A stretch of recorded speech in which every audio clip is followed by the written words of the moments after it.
মা, আপনি আপনার ছোট বৌমাকে কেন কিছু বলতে পারেন না বলুন তো? সবসময় শুধু আমার পেছন পেছন আমি যা করব সেটাই করতে ওর ইচ্ছা হয়।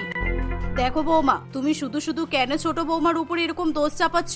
তুমি তো জানো ছোট বৌমা খুবই সাদাসিধে আর ও কিছুই ভালো মতো জানি না। তুমি একটু ওকে বুঝিয়ে বলে দেবে, তাহলেই তো হয়ে যায় ঝামেলা শেষ। দেখুন, আমি আপনার ছোট বৌমাকে কিছু বুঝিয়ে বলতে পারবো না। আপনার ছোট বৌমা কি কচি খুকি যে আপনার ছোট বৌমা কিছু জানে না? একেবারে সাদাসিধে বললেই হলো। অত জোরে জোরে কথা বলো না বৌমা, আস্তে আস্তে কথা বলো। ছোট বৌমা শুনতে পেলে ওর খারাপ লাগতে পারে। আর আমি বলি, তুমি ছোট বৌমার উপর এত হিংসা করছো কেন? আমি তো জানি ছোট বৌমার মনে কোনো পাপ নেই, ও খুবই সাদাসিধে। আচ্ছা ঠিক আছে, তোমার যখন বিরক্ত লাগবে তুমি তখন ছোট বৌমাকে আমার কাছে পাঠিয়ে দেবে।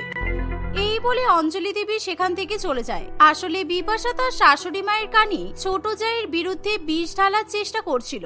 আসলে বিপাশা ছিল ধনী পরিবারের মেয়ে, আর সে দেখতেও খুবই সুন্দরী ছিল। সেই জন্য বিপাশা তার ছোট জাকে একদমই সহ্য করতে পারত না। তার ছোট জাও দেখতে সুন্দর এবং ভালো হলেও বিপাশা তার ছোট জাকে কোনো রকম ভাবে পাত্তা দেয় না। সে শুধুমাত্র নিজের মতো করেই থাকে।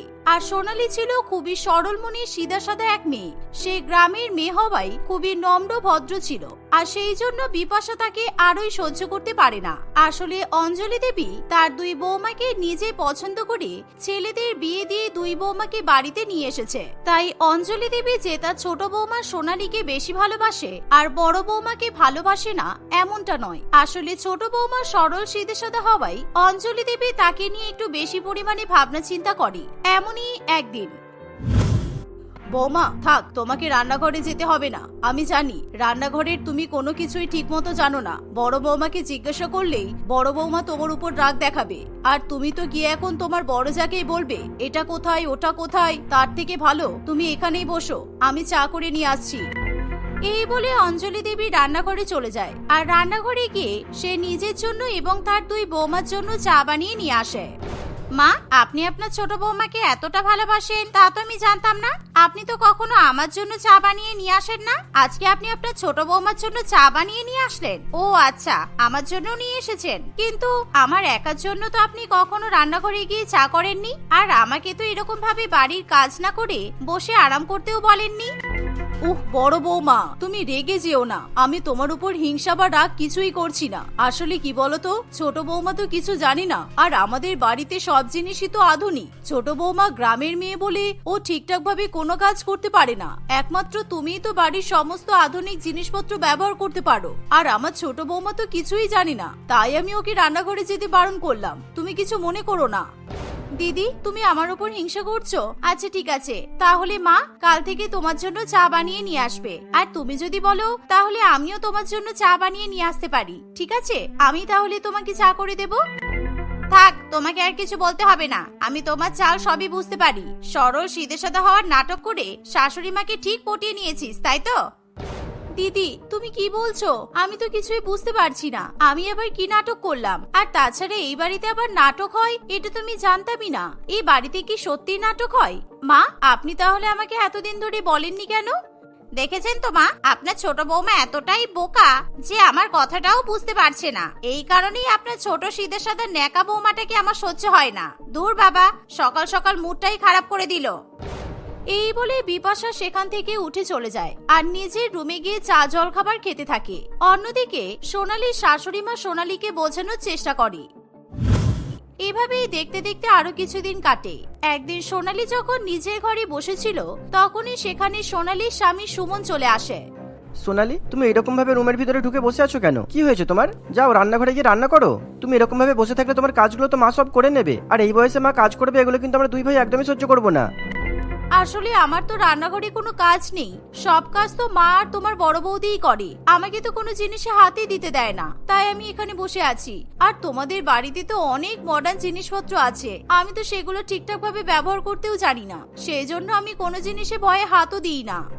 সোনালীর এমন কথা শুনে সুমন রেগে যায়। আর সুমন রাগ করে সোনালীকে অনেক ছোট বড় কথা বলে। আর সুমনের চিৎকারের শব্দ বাইরে পর্যন্ত শুনতে পাওয়া যায়। তাই তার চিৎকারের শব্দ শুনে সুমনের মা অঞ্জলি দেবী তখনই সেখানে চলে আসে।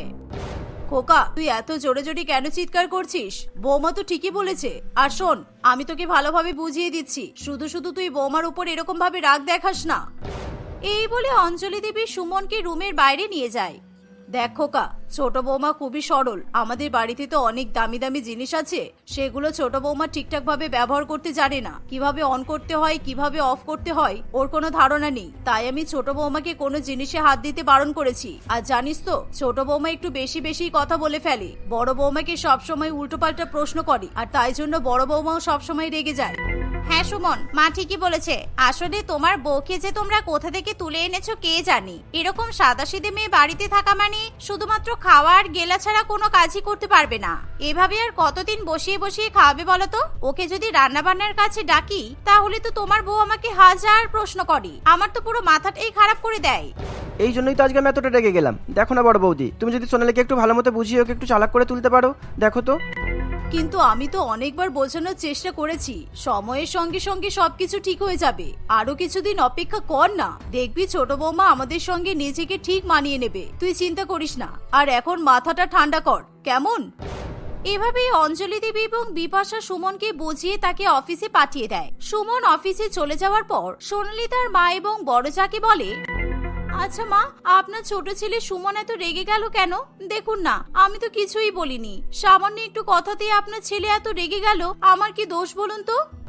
সব দোষ তোমারই, কারণ তুমি তো নাটক করো, আর নাটক করলে তো যে কেউ রেগে যাবে। নেকা ষষ্ঠী একেবারে।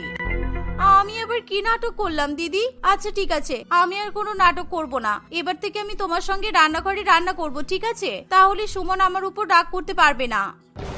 এই বলে সোনালী তার বড় যা বিপাশা এবং শাশুড়ি মায়ের সঙ্গে রান্নাঘরে যায়। কিন্তু রান্নাঘরে গিয়ে সোনালী সামান্য গ্যাস ওভেনটাও অন করতে পারে না, কারণ সোনালী যখন বাড়িতে থাকতো তখন সে তার মায়ের সঙ্গে গ্রামে কাঠের উনুনে রান্না করত, আর সেই জন্য সোনালী গ্যাস ওভেন অন করতে পারে না। আর তা দেখে বিপাশা তার উপর প্রচন্ড পরিমাণে রেগে যায়। তখন অঞ্জলি দেবী তার বড় বৌমাকেই রান্না করার কথা বলে। আর এভাবেই দেখতে দেখতে কিছুদিন কাটে। অঞ্জলি দেবীর সময় পেলেই তার ছোট বৌমার কাছে গিয়ে বসে আর তাকে শহুরে আদব কায়দা বোঝানোর চেষ্টা করে। দেখো ছোট বৌমা, তুমি তো দেখতেই পাচ্ছ বড় বৌমা সবসময় বাড়ির সব কাজ করছে, তার সঙ্গে আমিও কাজ করছি। তোমাকে তো এবার আমাদের মতো হতে হবে। তুমি এত সরল সিধে সাদা হলে চলবে না, আর এত বোকা হলে মানুষ তো তোমাকে আরোই বোকা বানিয়ে চলে যাবে। তোমাকে চালাক চতুর হতে হবে, বুঝলে? আর আমাদের এখানে থাকতে গেলে তোমাকে বড় বৌমার মতো চালাক চতুর হতে হবে। এভাবেই অঞ্জলি দেবী সুযোগ পেলেই তার ছোট বৌমাকে বোঝাতে থাকে। দেখতে দেখতে আরো কিছুদিন কাটে। একদিন অঞ্জলি দেবীর বাড়িতে তার এক প্রতিবেশী নয়না দেবী আসে। কিরে অঞ্জলি, তোর দুই বৌমা কোথায়? আমি তো তোর দুই বৌমার সঙ্গে দেখা করতে এলাম, আর আজকাল তো তোরও দেখা পাওয়া যায় না। দুই বৌমা বাড়িতে আসার পর থেকে তুই তো আমাদেরকে ভুলেই গেছিস। আরে না না, আমি আবার তোদেরকে ভুলে যেতে পারি? আয় এখানে এসে বস। আচ্ছা তুই যখন আজকে এসেছিস তাহলে আজকে দুজনে মিলে জমিয়ে আড্ডা মারবো। দাঁড়া, আমি রান্নাঘরে আমার দুই বৌমাকে বলে আসি তোর জন্য কিছু খাবার নিয়ে আসতে। এই বলে অঞ্জলি দেবী রান্নাঘরে যায়। ছোট বৌমা, বড় বৌমা, এদিকে এসো। আমাদের এক প্রতিবেশী এসেছে, আর তোমাদের কাকিমা কিন্তু ভালোই পেটুক, তাই ওনাকে বেশি কিছু দিতে হবে না। বড় বৌমা, তুমি বরং একটু পকোড়া আর চা বানিয়ে ছোট বৌমার হাতে পাঠিয়ে দিও। ছোট বৌমা, তুমি পকোড়া আর চাটা নিয়ে যাবে, কেমন? আর কোল্ড ড্রিঙ্কস দেওয়ার কোনো প্রয়োজন নেই। কিন্তু মা, আপনি ওনাকে জিজ্ঞাসা করলেন না কেন যে উনি কি খেতে চান? দাঁড়ান, আমি একবার কাকিমাকে গিয়ে জিজ্ঞাসা করে আসি, কারণ উনি আমাদের বাড়িতে এসেছেন। ওনার পছন্দের খাবার ওনাকে না খাওয়ালে হয় বলুন তো? এই বলে সোনালী সোজা রান্নাঘর থেকে বেরিয়ে যায়। তাকে তার শাশুড়ি মা এবং বড় যা অনেক আটকানোর চেষ্টা করলেও সোনালী কোনো কথা শোনে না। সে তাদের প্রতিবেশীর কাছে গিয়ে বলে, আচ্ছা কাকিমা, আপনি কি কোল্ড ড্রিঙ্কস খাবেন না? কেন, কি হয়েছে? আমাকে যা দেবে আমি তো তাই খাবো। আর কোল্ড ড্রিঙ্কস যদি নিয়ে আসো আমি তো খাবোই। কই দাও, নিয়ে এসো, তাড়াতাড়ি কোল্ড ড্রিঙ্কস নিয়ে এসো। মা, আপনি কোথায় গেলেন? এই দেখুন, কাকিমা তো বলছেন কোল্ড ড্রিঙ্কস খাবেন, তাহলে আপনি কাকিমাকে কোল্ড ড্রিঙ্কস দিতে বারণ করলেন কেন? দেখেছেন তো মা, আপনার ছোট বৌমাকে দেখুন কেন যে এসব শুধু শুধু বলতে গেল। এবার নিন, আপনি তো পুরোপুরি ভাবে ফেসে গেলেন। সত্যি এই মেয়েটাকে নিয়ে কি যে করব কে জানে। প্রতিবেশীর সামনে আবার কেউ এসব কথা বলে? দূর। তখন অঞ্জলি দেবী তার প্রতিবেশীর কাছে যায় এবং তাকে কি বলবে কিছুই বুঝে উঠতে পারে না। কিছুক্ষণ পর বিপাশা তাদেরকে চা জল খাবার অর্থাৎ পকোড়া এবং কোল্ড ড্রিঙ্কস দিয়ে যায়। আর নয়না দেবী কিছুক্ষণের মধ্যে সেগুলো খেয়ে শেষ করে দেয়। খাওয়া দাওয়া করার পর নয়না দেবী সেখান থেকে চলে যায়। আর অঞ্জলি দেবী তখন তার ছোট বৌমাকে রাগ দেখাতে শুরু করে। তোমাকে কেউ এসব কথা বলতে বলেছে? তোমাকে এতবার বোঝানো সত্ত্বেও তুমি কেন আমাদের কথা বুঝতে চাও না? আর তোমাকে তো কতবার বললাম বড় বৌমার মতো একটু চালাক হতে শেখো, এতটা বোকা হলে চলবে না। এভাবেই অঞ্জলি দেবী তার বৌমাকে তিরস্কার করতে থাকে, কিন্তু ছোট বৌমা কোনো কিছু না মনে করে সেখান থেকে চলে যায়। দেখেছেন মা, আপনার ছোট বৌমার সাহস দেখেছেন তো? আপনি কি বললেন না বললেন সেটা কোনো পাত্তাই দিল না। আমার তো মনে হয় এই মেয়েটা যেন বোকা সাজার নাটক করে। আচ্ছা ঠিক আছে, বাদ দাও এখন ওসব কথা, আর বলো না। আমি তো মেয়েটার উপর একটু বেশিই বোধহয় রাগারাগি করে ফেলেছি। এই বলে অঞ্জলি দেবী সেখান থেকে চলে যায়। সেদিনের পর থেকে অঞ্জলি দেবী এবং বিপাশা দুজনে মিলে সোনালীকে বাড়ি বাড়ি সবকিছু বোঝানোর চেষ্টা করতে থাকে, আর এর ফলে তাদের মাথা পুরোপুরি খারাপ হয়ে যায়। মা, আপনার এই সিধে সাদা বৌমাকে আমি আর কিছু বোঝাতে পারবো না। দেখুন, এরকম ভাবে আর কতদিন বোঝাবো? আপনার সিধে সাদা বৌমাকে চালাক করতে গিয়ে আমরাই তো বোকা হয়ে যাব এবার। আমার আর ভালো লাগছে না এসব, কিন্তু কি করব? এই বৌমাকে নিয়ে এখন তো আমাদের সারা জীবন কাটাতে হবে। আমাদের দেখেও তো কিছু শিখছে না। এতদিন হয়ে গেল এই বাড়িতে এসেছে, তবুও কোনো কিছু শিখতে পারছে না। সেই একই রকমের থেকে গেল। কেউ কোনো খারাপ কথা বললেও তোর গায়ে লাগে না। এভাবেই তারা বউ শাশুড়ি একেবারে হাঁপিয়ে ওঠে। আর দেখতে দেখতে আরো কিছুদিন কাটে। একদিন অঞ্জলি দেবীর নাটক করে বলে যে তার ভীষণ পরিমাণে শরীর খারাপ, আর সে বিছানা থেকে উঠতে পারবে না। আর তাই অঞ্জলি দেবী সারা দিন রাত বিছানাতেই শুয়ে থাকে। অন্যদিকে বিপাশাও নিজের রুম থেকে বাইরে বেরোয় না। অন্যদিকে সোনালী একা একা কি করবে কিছুই বুঝতে না পেরে সে রান্নাঘরে যায়, এবং সে নিজেই রান্নাঘরে গিয়ে চা বানাতে থাকে।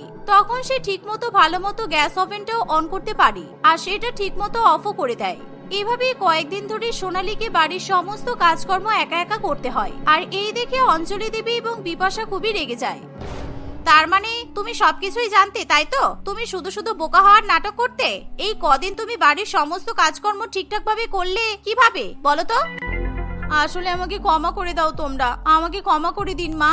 আসলে তোমরাই তো সব কাজ করে নিতে, তাই আমি ইচ্ছা করেই কোনো কিছু শিখতে চাইতাম না। কিন্তু এই কদিনে আমাকে তো সাহায্য করার মতো কেউ ছিল না, তাই আমি নিজে থেকেই চেষ্টা করে সবকিছু শিখে ফেললাম। আমার এখন মনে হচ্ছে আমি যদি আগেই চেষ্টা করতাম তাহলে আমি অনেক আগেই সবকিছু শিখে যেতাম।